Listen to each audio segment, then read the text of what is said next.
اور دشمن نے بھی وار کیا طاقت کے مرکز کے اوپر.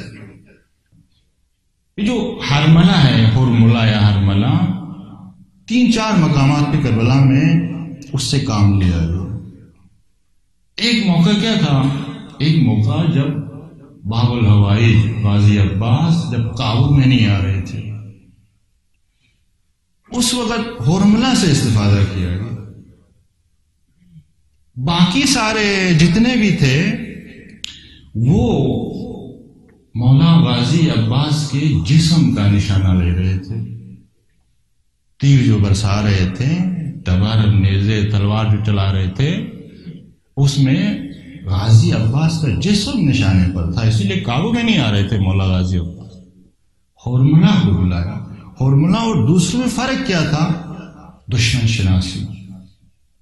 ہرملہ نے بیٹھ کے دیکھا کہ اتنے لوگ تیر چلا رہے ہیں، تلواروں سے حملہ کر رہے ہیں، غازی عباس قابو میں نہیں آ رہے، وجہ کیا ہے؟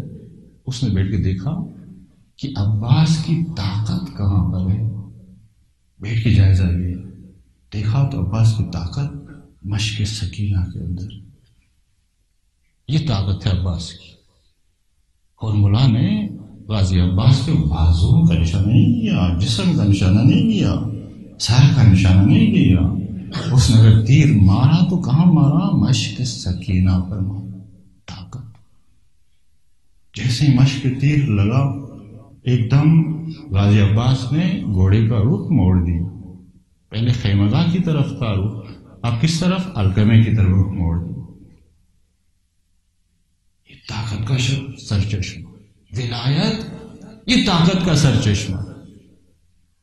کوشش کی دشمن نے عوام کو اس سے جدا کرنے، کئی جہتوں سے کوشش کی دشمن نے.